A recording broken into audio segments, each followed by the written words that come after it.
My name's E.K. Braffet. I am a filmmaker and student based out of Nelson and Castlegar here in British Columbia in the West Kootenays. I'm getting into more documentary work, more nonfiction work these days. My foundations are in fiction, and it's wonderful to see all the different kinds of stories in and around the community and the stories that I can pull out of my head as an artist.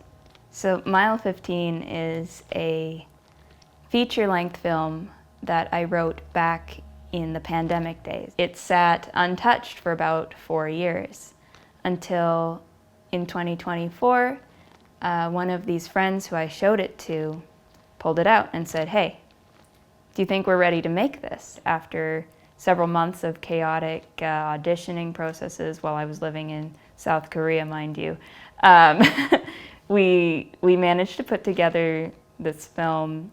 It was my first feature film that I had ever directed, and so a lot of it was me learning how to direct.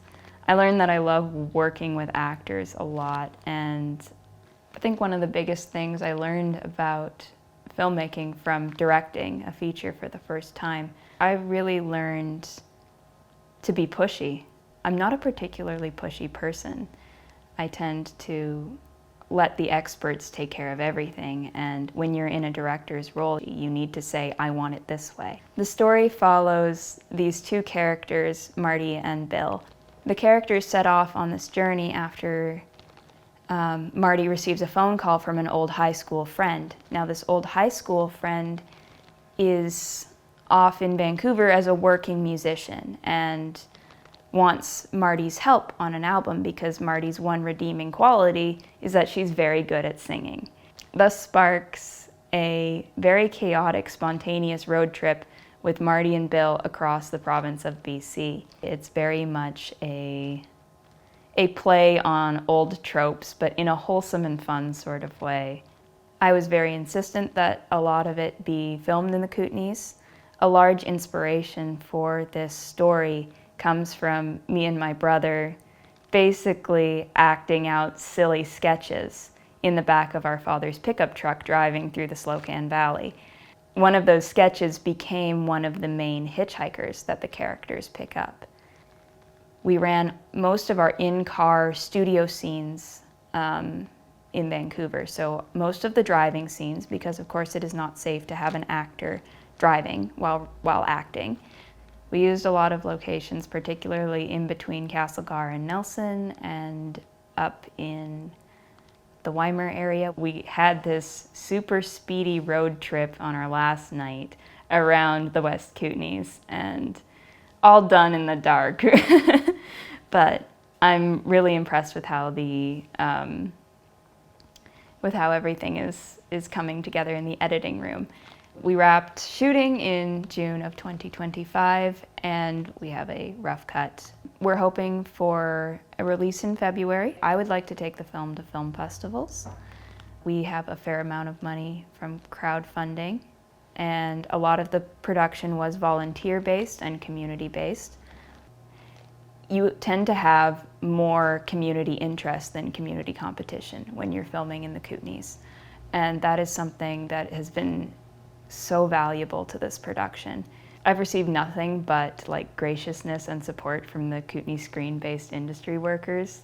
Maybe it's because I'm a young and emerging filmmaker. So many people have offered to either help with donating their footage, helping in the post-production team.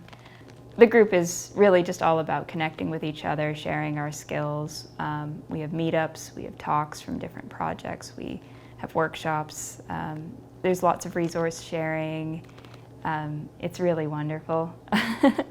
I feel very sort of absorbed into the great amoeba. Carlo Alcos invited me in back in the spring of 2025 before we began production on Mile 15. And ever since then, it's just been nothing but support from the group. There's a lot of humility. Everyone wants to learn from each other, which is something I've really appreciated. And it's been very welcoming. Yeah, for anyone who works in the film industry and lives in the Kootenays, Definitely join us. We've got a Facebook group. There are so many opportunities here to connect and to work creatively with each other. I actually studied peace and conflict at Selkirk College in Castlegar. I have not studied filmmaking. It has actually changed the trajectory of what I hope to do as a career, as a young person. So I'm really hoping to go to film school next year and to make more projects, particularly place-based. There are so many stories to be told here, and there are so many people here with those skills, with those talents to bring stories to life. I do think it's a sustainable career here, and in particular, I think the film industry here in the Kootenays is growing. The future's bright.